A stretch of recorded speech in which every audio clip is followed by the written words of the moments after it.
Atlantic vistas, now a historic and familiar part of our nation's story.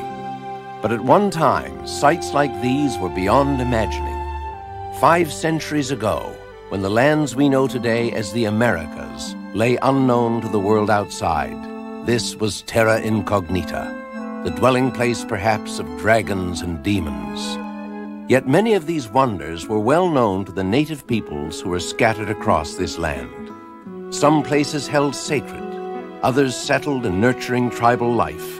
A few locations feared, avoided, and shunned. Other natural treasures lay unseen by any human eye. A number of these Atlantic vistas remain today much as they were, in the region where the first explorers and adventurers discovered the wonders of the New World.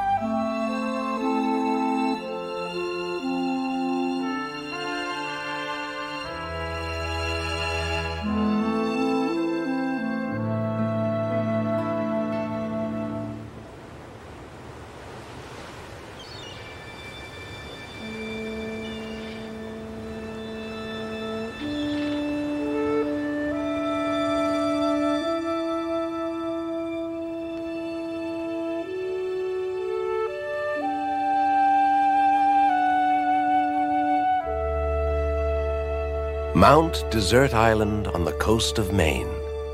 It is here that the sun first rises above the horizon and touches the shores of the United States of America.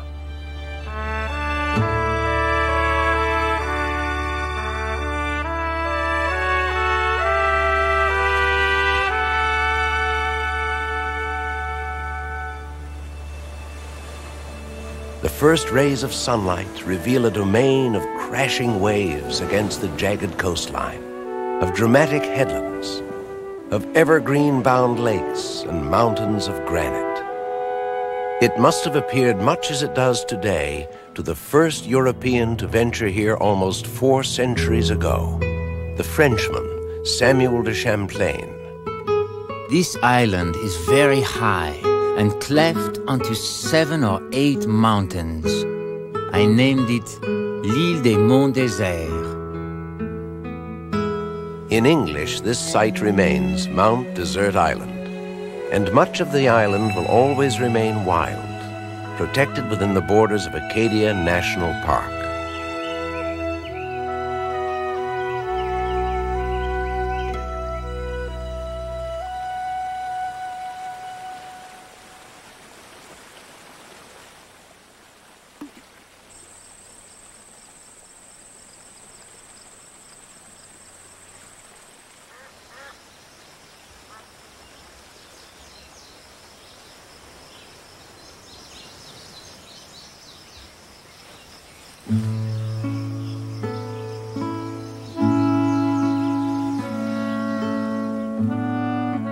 Both this island and the mainland have been inhabited for many generations. In fact, a strong streak of New England tradition runs deep in this region, a place where the human experience has been shaped by the challenge of the sea.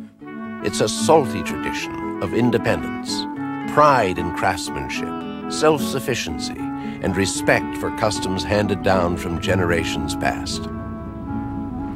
Oh, the biggest thing is I think it's just the independence that you have by being a lobster fisherman. You don't have to answer to a lot of different people. You're your own boss, go your own pace. I like the independence part of it, and I like the harder you work, the more you get out of it. I've been lobster fishing for 30 years, out of Bar Harbor and around the shores of Acadia. Once you're a fisherman and get addicted to it, there's you know, you never think of retirement. It's something you're going to do until you're either physically unable to do it or you die.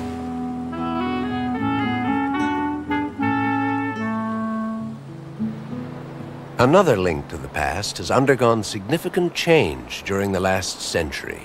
The role of this region as a summertime retreat for the families of wealth, privilege and power. By 1900, many of the leading families of New York, Boston, and Philadelphia society were spending their summers in and around Eden, as Bar Harbor was then called. The 50 and 60-room mansions they euphemistically dubbed cottages were settings for elegant balls and gala dinner parties. Names on the guest lists included Vanderbilts, Astors, Carnegies, Rockefellers, Morgans, and Fords. Magnificent yachts rode at anchor in the protected harbors. The music of the era drifted through the formal gardens of some 200 opulent estates. But that age of extravagance began to fade with the Great Depression of the 1930s, was inappropriate to the wartime America of the 1940s, and was virtually terminated by fire in 1947. Flames of uncertain origin swept across 10,000 acres of Mount Desert Island, turning many of the stately summer homes to ashes. The great legacy of that genteel era of the summertime millionaires is Acadia National Park. It was a group of those summer residents who donated some of their own properties. The government has been adding other pieces to the park over the years. In 1919, Acadia became the country's first national park east of the Mississippi. John D. Rockefeller Jr. made particularly generous donations, including almost 1/3 of the total parkland, as well as a network of charming carriage roads. Rockefeller planned these carriage roads as an alternative way to enjoy Acadia without the intrusion of automobiles, and he paid for the construction of the entire 57-mile system with its 16 graceful stone bridges.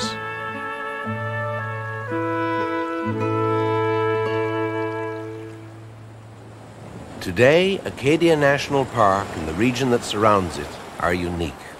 Here is a place where coastal New England can be experienced as it was when the only people were members of the Abnaki tribe who came by birch bark canoes to fish, dig clams, and pick berries. Or the era of the seagoing men who earned a living in the coves and harbors by daring to challenge the power of the Atlantic and the dangers hidden in its fogs.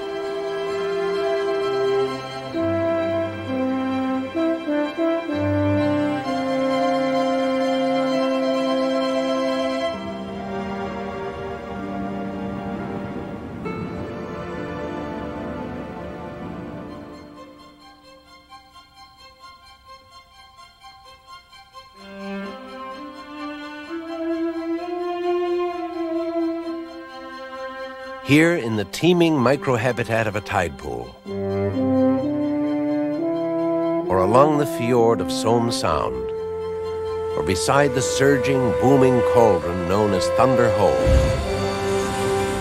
the visitor comes very close to the conflict, the interaction, the elemental drama of land meeting sea on the coast of Maine. It is these elements that dominate the mood and define the life in this unique portion of the New England coast.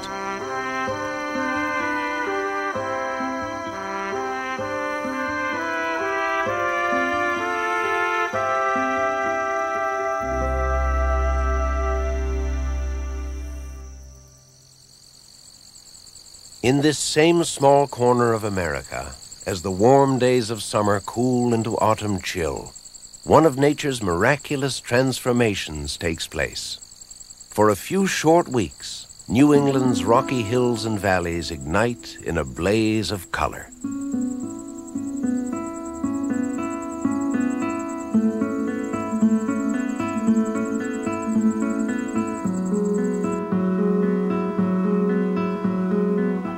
Far north, where the United States meets Canada, the change is perceptible as early as August. But as fall approaches, the riot of red, yellow, orange, and bronze marches south and usually reaches its peak during the first 2 weeks of October in the clustered woods of Vermont and New Hampshire.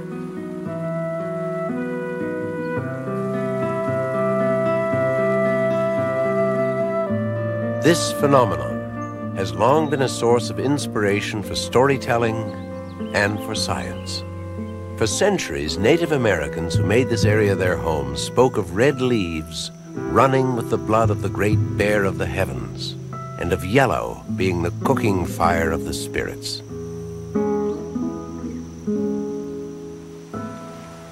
European settlers brought their own explanations in the form of science. As the weather turns cooler and the days grow shorter, maple, birch, alder, beech, and other broadleaf deciduous trees, so numerous here, no longer produce food in their leaves. The decreasing amount of light and warmth makes the green chlorophyll decompose, revealing the bright colors that have been masked by the green all year.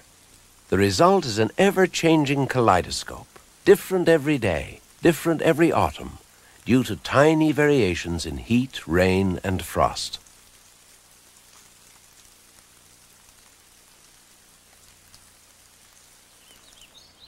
If days are warm, maple trees produce sugar, but a cold night will trap the sugar in the leaf, producing an intense red.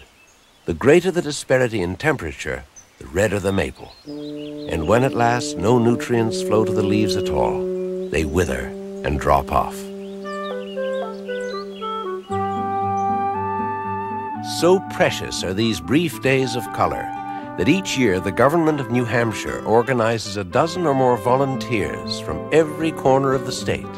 These leaf peepers call in to report on the latest changes in color as thousands of visitors flock to the White Mountains trying to catch the peak days.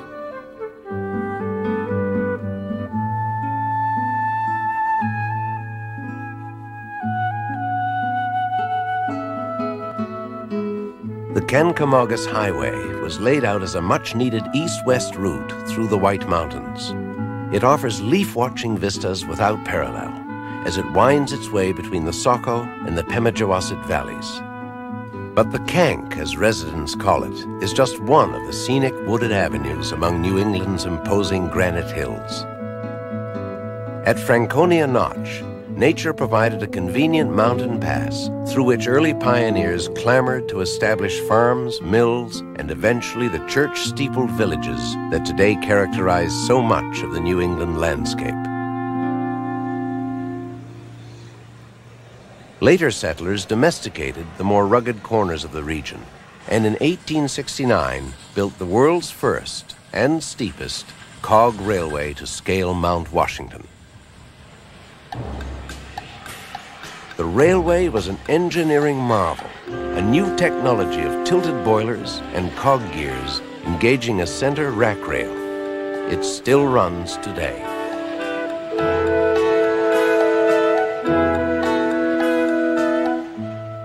The settlers also built covered bridges.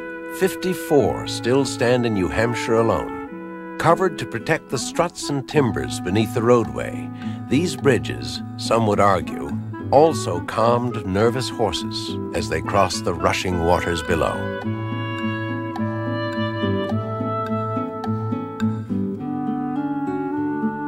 Among those who may have crossed these bridges were the poets who sang New England's praises. Longfellow,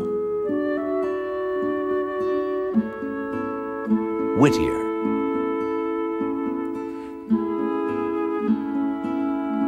and novelist Nathaniel Hawthorne, whose short story, The Great Stone Face, memorializes this peculiar granite outcropping that has come to be known as the Old Man of the Mountain.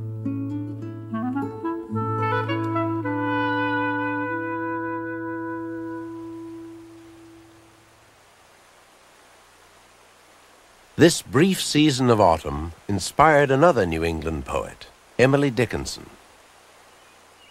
The name of it is autumn. The hue of it is blood.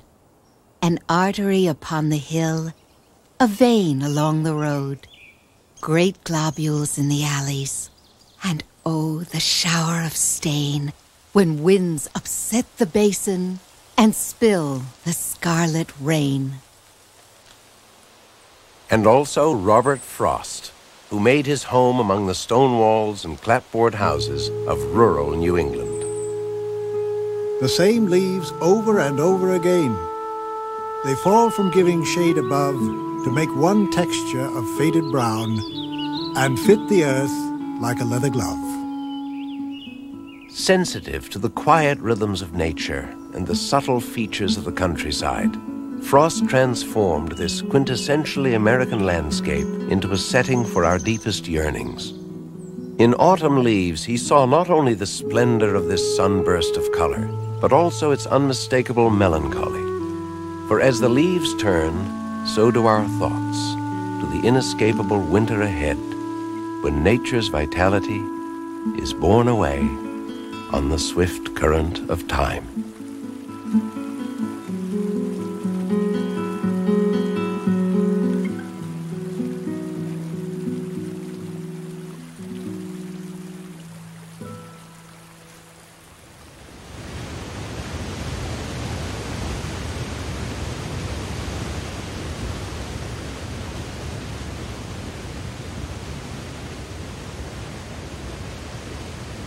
Many of the world's waterfalls are higher. Some have a more graceful beauty or a more pristine setting. But Niagara Falls has the great force, the massive power to inspire and to mesmerize.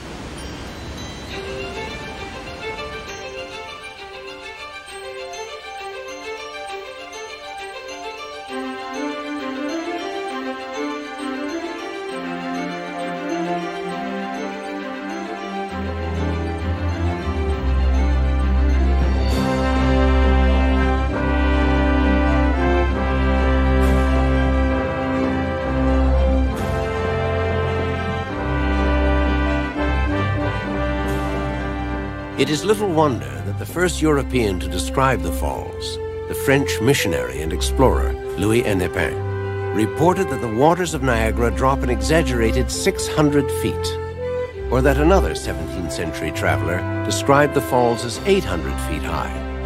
Actually, they are less than a quarter of that, between 167 and 175 feet. But to this day, the torrent of smashing water warps human judgment and challenges the imagination. Scores of writers and painters have attempted to capture this massive vision of cascading water. One such early visitor was the Irish poet Thomas Moore, who beheld the falls in 1804 and was awestruck. I have seen the falls, and I am all rapture and amazement. I felt as if approaching the very residence of the deity. It is impossible by pen or pencil to convey even a faint idea of their magnificence.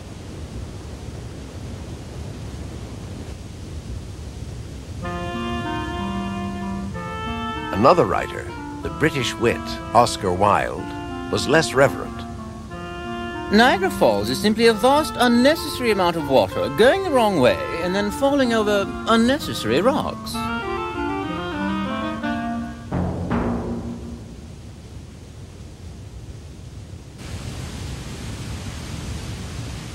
Others have been inspired in a more active, if less poetic, manner. They saw Niagara as a personal challenge and perhaps a way to riches, or at the very least, notoriety. In 1829, a daredevil named Sam Patch built a platform out over the maelstrom and jumped off, twice. He survived his rapid descent over the precipice both times and became the first to challenge the falls on a one-to-one basis. But he would not be the last. Over the years, many daredevils have risked their lives in tightly enclosed drums, barrels, or similar contraptions. And not everyone in that procession of odd entrepreneurs has survived the challenge. The falls themselves will one day perish as well. The reason? The very force that makes the Cascades of Niagara unique, the mighty volume of water, is itself slowly wearing away the rocks that create the falls. The Niagara is one of the shorter rivers in America, only about 35 miles long. But the waters of 4 of the 5 Great Lakes flow between its banks. At times, this one river carries more water than Europe's Thames, Seine, Loire, Rhine, and Rhone rivers combined. And all that rushing torrent roars over the precipice of either American Falls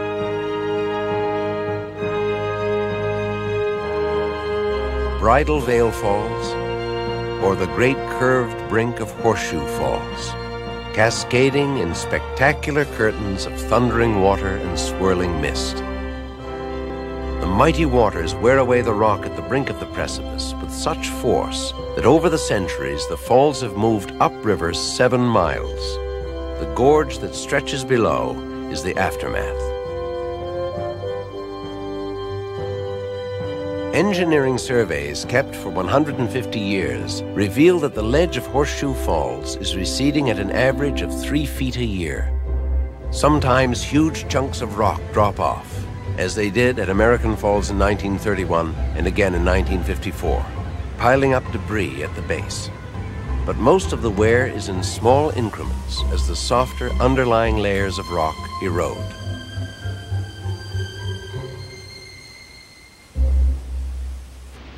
Scientists believe that when the falls have cut their way upstream about another 2 miles, the great cascades of leaping water will begin to get lower and diminish into mere rapids, then eventually into one very swift-moving river. However, that change won't even begin for another 2,000 or 3,000 years.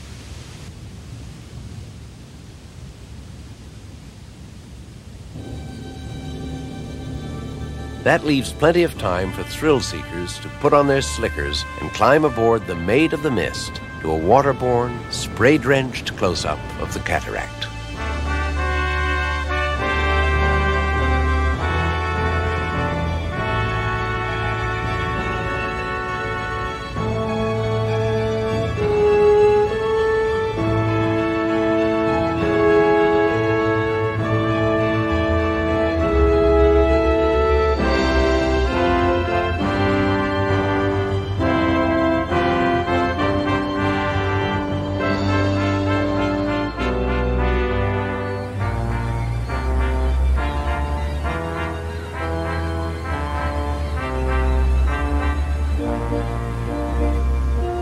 Each year, 6 million visitors come to this place on the border between the United States and Canada to experience its thundering power.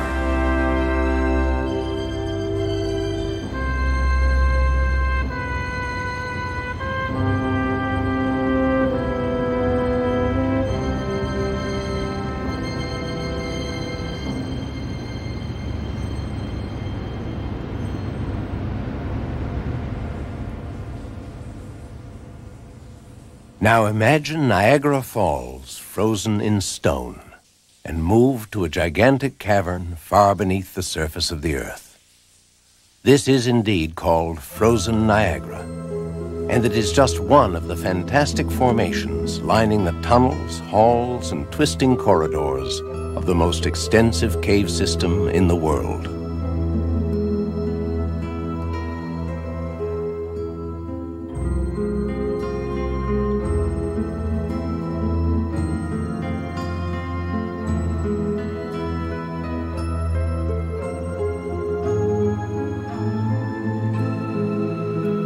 This is Mammoth Cave, the eerie yet majestic subterranean gallery of sculpture created by nature under the forests of Kentucky.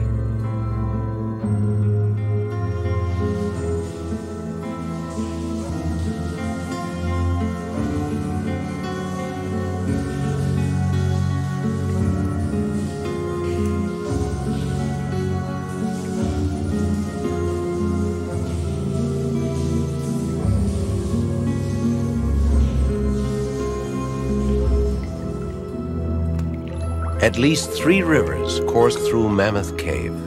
They are often calm and navigable, but at times they may resemble roaring torrents, rising or falling as much as 6 feet in a single hour. These rivers feed lakes so crystal clear that they are all but invisible until the surface is broken.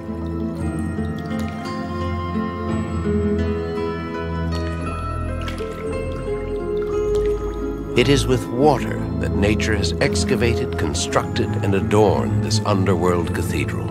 About 350 million years in the making, and still being built. On the surface, the Green River cuts across the Kentucky Plateau country, a plain from which most rainwater doesn't run off in creeks and streams, but instead seeps down through the earth. The water picks up carbon dioxide from decaying vegetation on the surface and forms a solution of carbonic acid. This solution drains through cracks in the limestone beneath. It usually moves horizontally toward Green River, dissolving rock along the way and carving out chambers and passageways. As Green River digs a deeper and deeper bed, the water table falls, and the process repeats itself on a lower level, leaving the higher cave network dry. When a cavern near the surface collapses, it leaves a bowl-shaped hole. There are so many of them here that some geologists refer to this region as Southern Sinkhole Plain, and local people know it as the Land of 10,000 Sinks. In some systems outside Mammoth Cave National Park, these holes provide access to water-carved caves. Mammoth Cave isn't the only cave system in the park, but it's the most famous, and combined with the Flint Ridge Caves, it is the longest system anywhere. In fact, nobody knows exactly how large Mammoth is. To date, more than 300 miles of its tunnels and chambers have been charted. Scientific evidence suggests that there may be miles of this astounding natural masterwork still in darkness, unexplored and unseen. Human exploration of the Great Caverns goes back at least 3,000 years, perhaps longer. Many prehistoric artifacts have been retrieved, and numerous charred torches have been discovered as far as 2.5 miles down the winding passageways. Why prehistoric tribesmen mined here for minerals is still a mystery. Perhaps crystals were used for decoration or for trading. Possibly gypsum was utilized for paint, and mirabilite might have had medicinal applications. Legend has it that the first white man here was a hunter who stumbled upon Mammoth Cave while chasing a bear back in 1799. There are still remnants of the saltpeter mines that thrived here during the War of 1812. The British blockade had cut off America's foreign supply of that critical ingredient needed for gunpowder.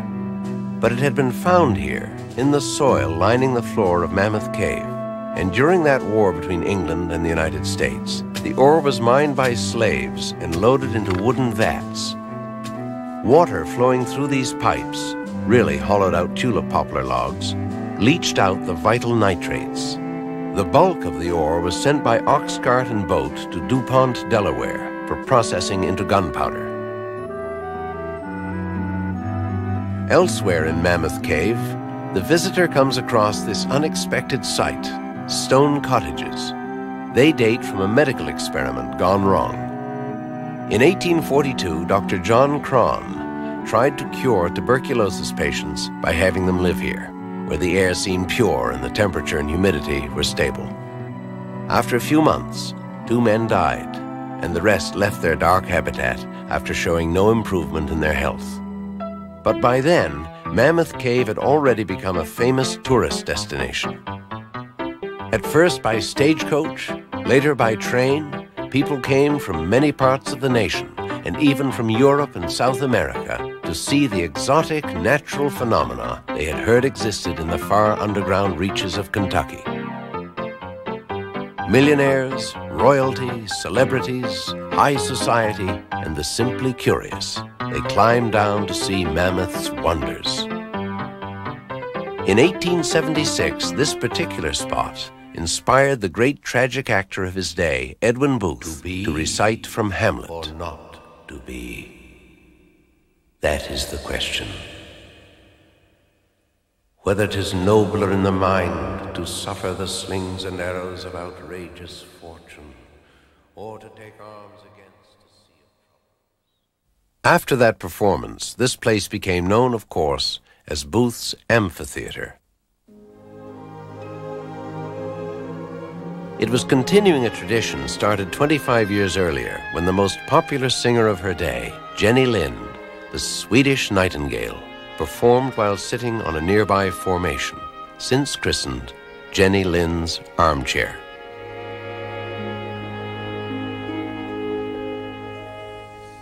Many of the cave's features were named during the period when public visits first became popular.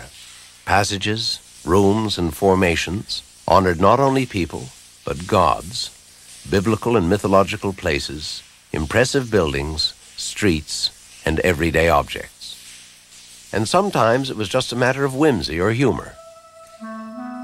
Thus, walking through the cave, visitors find themselves at the ruins of Karnak.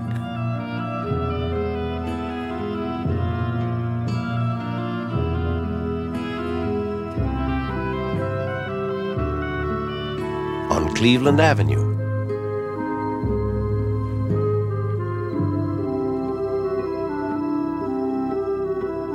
inside the drapery room,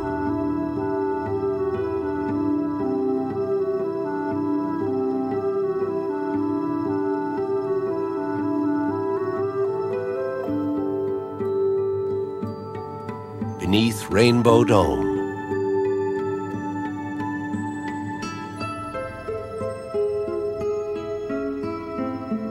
or beside the river Styx.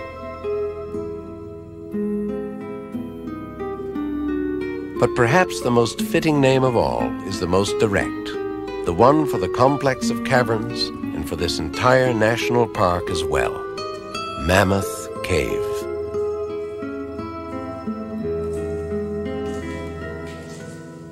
It is a unique experience, walking this pathway deep beneath the Earth's surface. John Proctor, former state geologist of Kentucky, wrote almost a century ago, "We are told that this is the end of the cave, but it's only one of the many ends. And some of the avenues have been closed by fallen rocks or by the stalactite growth. And the real end is yet unknown. A wonderful, mysterious underworld where the spirit of eternal, changeless silence reigns supreme." Hiking the Blue Ridge Mountains of Appalachia in early spring offers a different experience. The illusion of a time when pristine forests stretched to the horizon. Only moccasins trod the high country trails, and the land was all but untouched. However pleasant, it is a deception. This apparently virgin landscape has been mined, logged, exploited, burned over, used and misused for generations. In rejuvenation, in the return of the forest and its creatures, lies a heartening lesson. For throughout Shenandoah National Park in Virginia, there is evidence of the healing miracle of nature.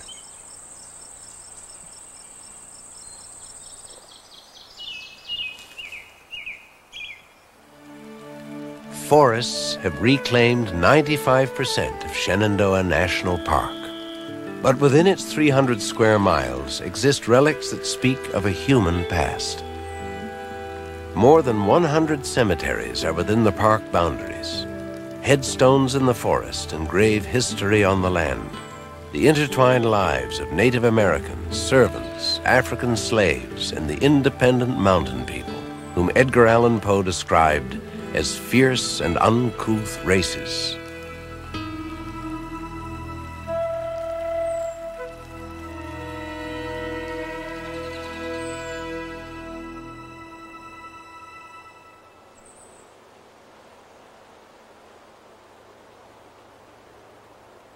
Centuries ago, perhaps as many as 200 centuries, when mastodon and woolly mammoth roamed these hills, people were living here. The mountains themselves are ancient, even by the vast measure of geologic time.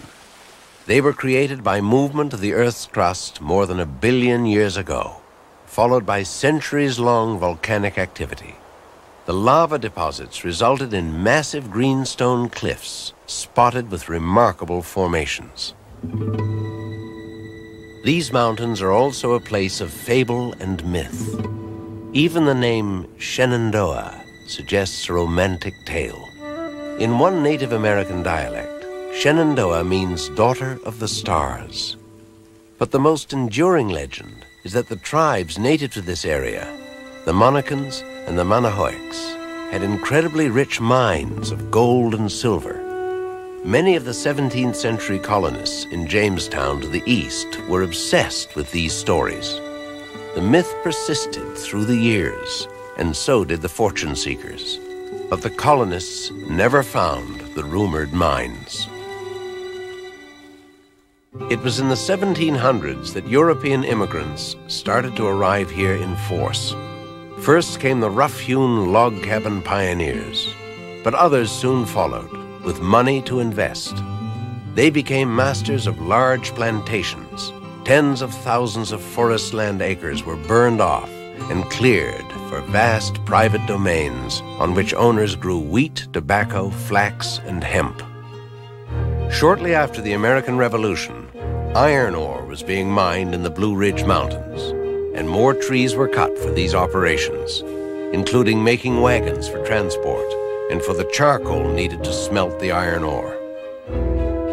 Then came the railroaders, Irish immigrants mostly, a tough brawling lot, rugged enough to chisel and blast a tunnel through the mountain rock. Once again, trees were cut for railroad ties and tunnel bracings. During the Civil War, both Union and Confederate armies marched through these hills and camped here as cannon fire echoed up the hollows from great battles in the valleys below. The Reconstruction period that followed the Civil War ushered in a new demand for lumber. So still more trees fell as logging camps and sawmills began to invade the region. Finally, when the remaining forests of hickory and oak had become handles for tools and staves for barrels, it was said that the Blue Ridge Forest was gone, the victim of 180 years of cutting, burning, and erosion. A 1914 Forest Service report revealed that little timber of value was left. Yet there were some individuals who believed in the future of these mountains, to be valued not as a commodity, but as a resource for recreation and for human renewal. Foremost among those with insight, George Freeman Pollock, a small man physically, but a promotional giant, a kind of a naturalist version of P.T. Barnum with a dash of Buffalo Bill. Pollock owned a large and popular resort where he dressed in fringed buckskin, starred in costumed spectacles and pageants, and led expeditions on horseback into the mountains. Pollock was known as the Little Chief of Stony Man Camp. It was Pollock's unflagging energy, more than anything else, that persuaded a special committee appointed by the Secretary of the Interior to designate the area a national park. President Roosevelt dedicated the park in 1936. Since then, the once mistreated earth has renewed itself. Forest has reclaimed once barren ridges. The mountains have been returned to nature.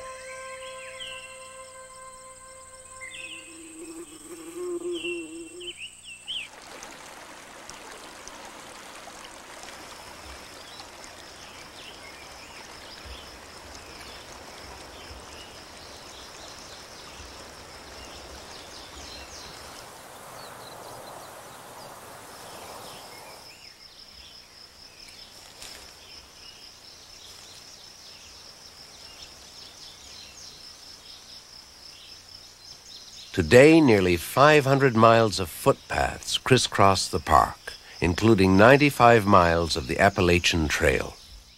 And running the full length of the park along the Appalachian spine that separates the Piedmont from the Shenandoah Valley, Skyline Drive. Each of the 66 scenic outlooks along the way offers a different and inspiring vista.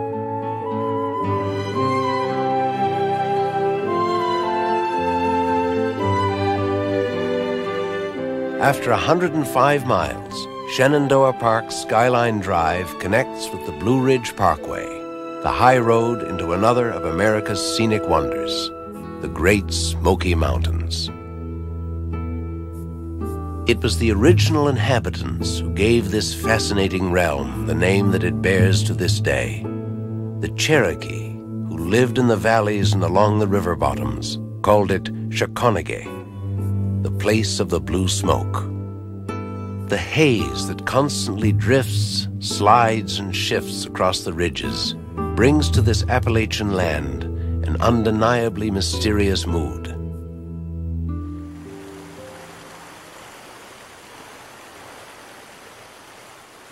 Extremely high rainfall has covered the mountain slopes with an extraordinary, lush blanket of vegetation. Dogwood and wildflowers line the cascading streams.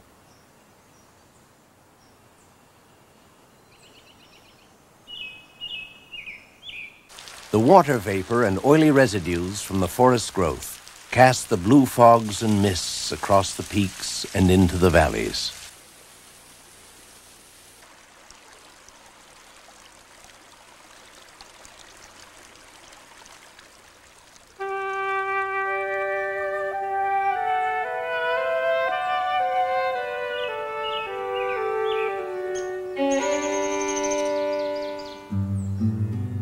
Settlers from the British Isles found their way here in the late 1700s and early 1800s, Irish, Scots, and English.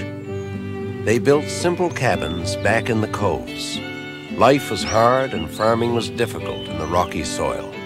But by fishing, hunting, and gathering berries and honey, the settlers became self-sufficient and fiercely independent. The frontier of America, meanwhile, was pushing west.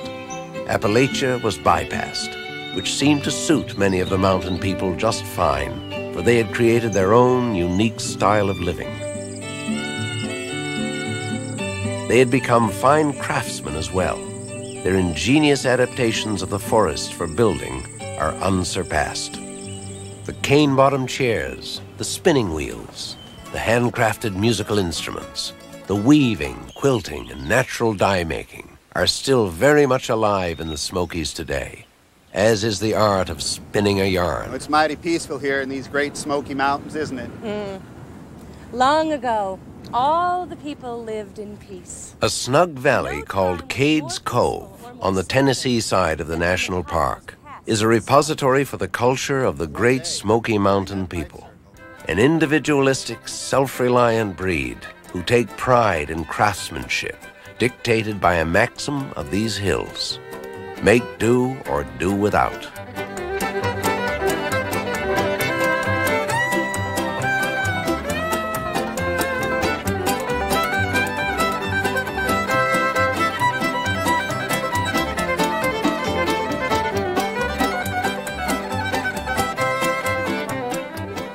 There's another traditional saying among these folks, to whom proverbs seem an intrinsic part of everyday life. It goes, God respects you if you work, but he loves you if you sing. In the Great Smoky Mountains that touches the sky,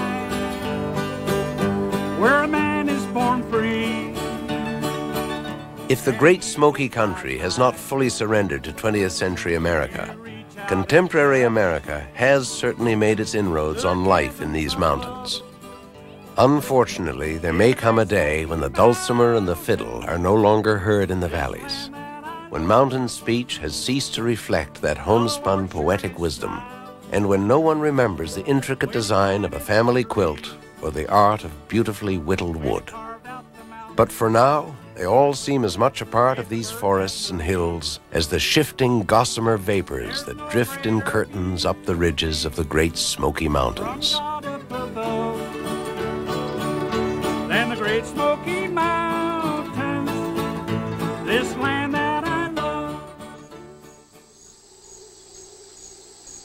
Mist of a different character rises off these murky waters.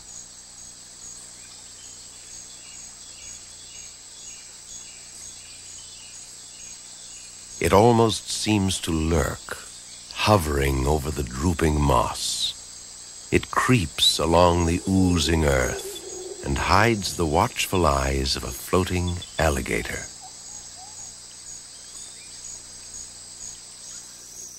This is a swamp, the king of swamps, nearly 40 miles long and 25 miles across, sprawling through southeastern Georgia. Its name ranks among the most romantic and forbidding in American folklore. Okefenokee, land of the trembling earth. Millions of years ago, this land lay submerged under the ocean, when Florida itself was an island. Over the millennia, the waters receded, but according to one theory, this shallow depression in the ocean floor refused to dry out. It created one of the most bizarre phenomena on the North American landscape, a massive floating sponge teeming with wildlife.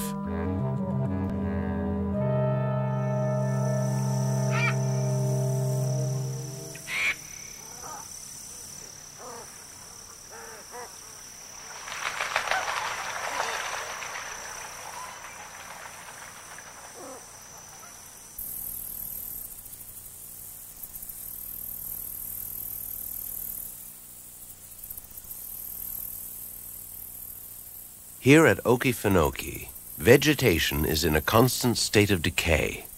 As trees and plants rot below the surface of the water, gases form. The gases push the solid matter upward. It eventually forms peat mounds that drift along the waterways. As the peat mounds snag on trees, they begin to join together, forming a kind of floating crust of earth. In places, the bogs can be as thick as 20 feet, able to support the immense cypress trees found throughout the region. The Creek and Seminole tribes that first settled here in the mid-1700s found that some of these islands could support year-round communities. But the Native Americans also knew that in a swamp, one is rarely on solid ground. They named the area for its most unnerving characteristic. Because the peat is so unstable, a heavy footfall can make trees sway and bend as far as 20 yards away.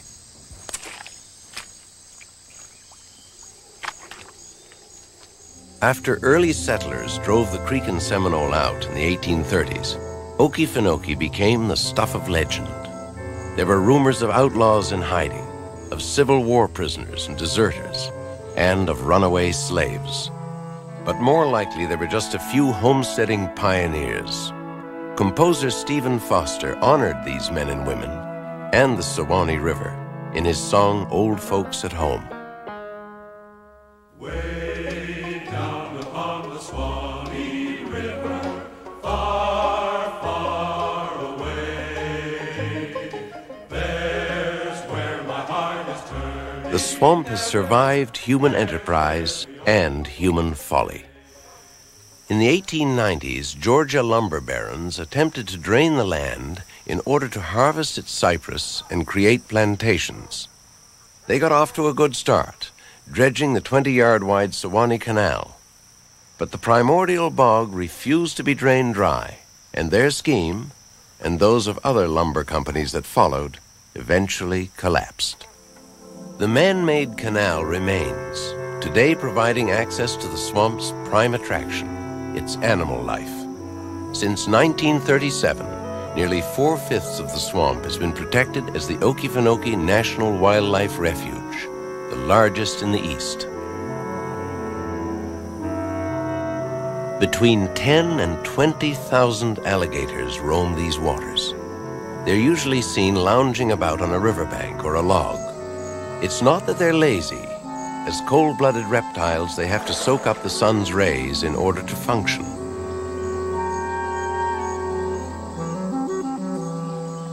Though the alligator can make lightning-fast moves when agitated, it spends most of its waking hours waiting and watching.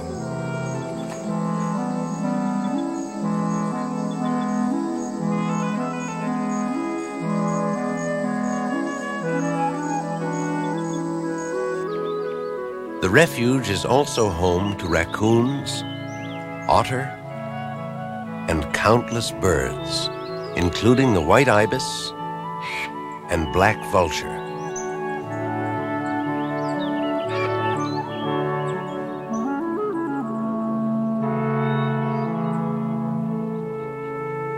Plant life and flowers abound.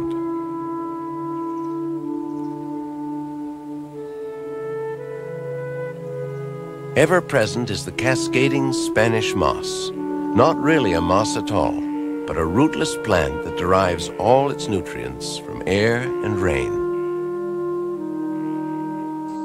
And there are still a few stretches of uncluttered prairie, which, in swamp talk, means open areas of water filled with water lilies, grasses, sedges, and other aquatic plants.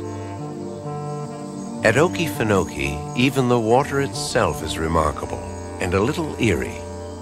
The combination of rotting vegetable matter and brown tannin conspires to make the still surface of the swamp a nearly flawless mirror.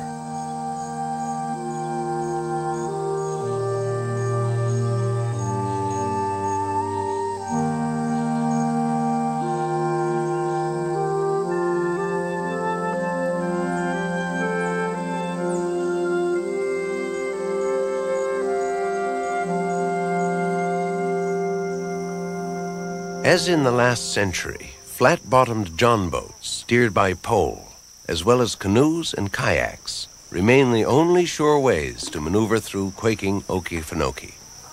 But the labyrinth of waterways made an ideal setting for Prohibition-era moonshiners, and for hermits today.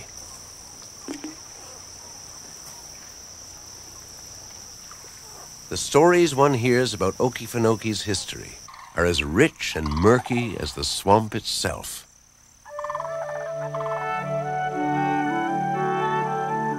Everything here seems to play a trick on the imagination, to challenge the eye, to confound and confuse, to whisper something important, and to keep something secret. The swamp remains an ever-unfolding mystery, with origins reaching back to the dawn of the land. When the chill of fall tells the great winged flocks that it's time to leave the Okefenokee,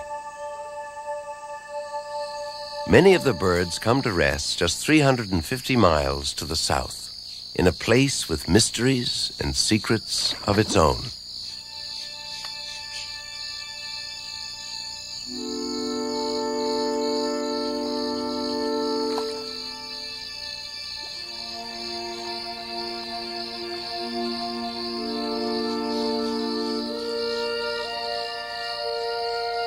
This is a river, perhaps the most unusual river on Earth. It is 100 miles long, 50 miles wide, and only 6 inches deep. The current flows leisurely, slowly, at an average of 1 foot a minute. Native Americans who live on its banks call it Paheoke, or grassy water. On early maps of Florida, this incredible river of grass is identified as the Everglades.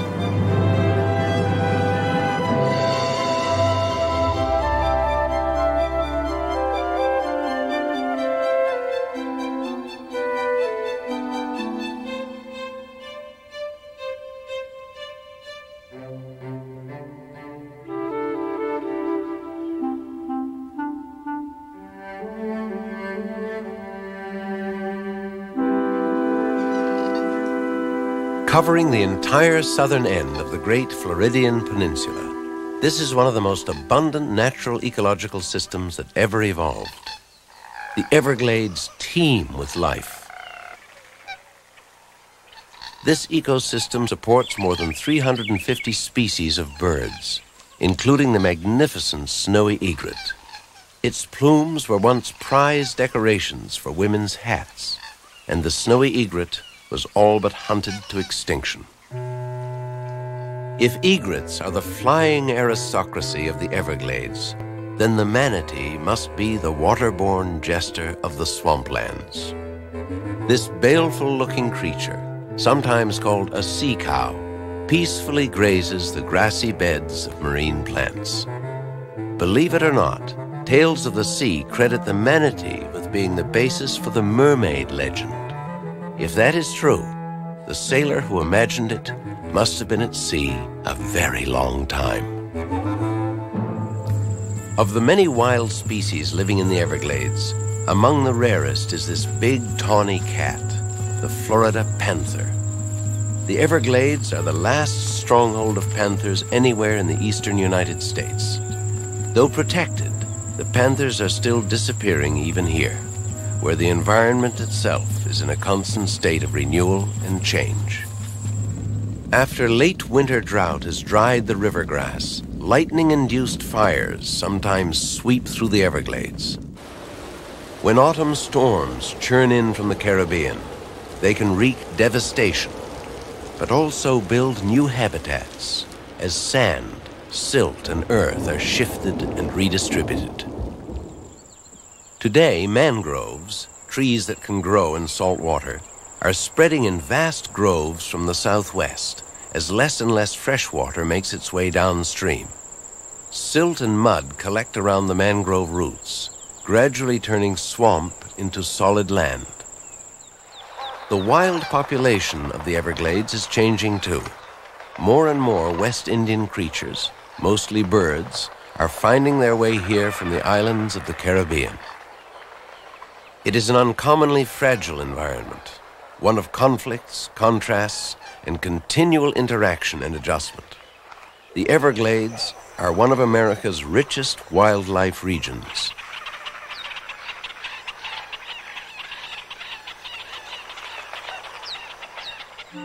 Ironically, despite its advantageous climate, many experts consider this to be our nation's most imperiled wilderness.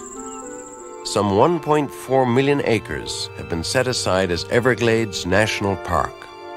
Rangers and naturalists of the Park Service are battling man-made forces well beyond their boundaries just to keep the park alive. Vast stretches of Everglades outside the park have already been lost. 70 miles to the north, at the headwaters of the River of Grass, is Lake Okeechobee, the wellspring for life through much of southern Florida. Each year during the summer rains, the lake overflows its banks, sending a sheet of water fanning out across the lowlands and nourishing the Everglade marshes. But man's floodgates, ditches, and canals now divert much of that water to huge corporate farms, coastal cities, and burgeoning suburbs. Today, the Everglades are merely a remnant, only 1/5 their size some 150 years ago. Pollution is further tipping the ecological scales. Both industry and agriculture undermine the water's vitality. But can anyone deny that this area is worth saving?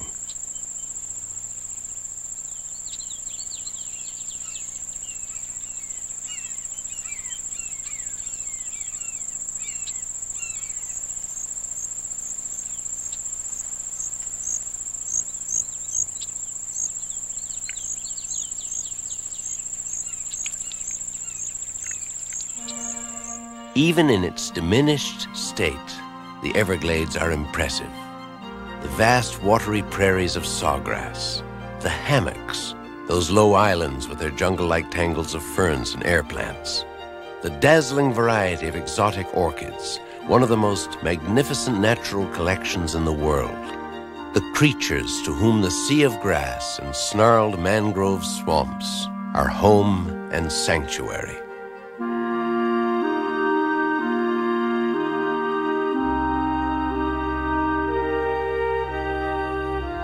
A wilderness at high risk. It serves as both a poignant reminder and a cautionary note. The scenic wonders of America are treasures not to be owned, but to be held in trust. And every one of us is a trustee.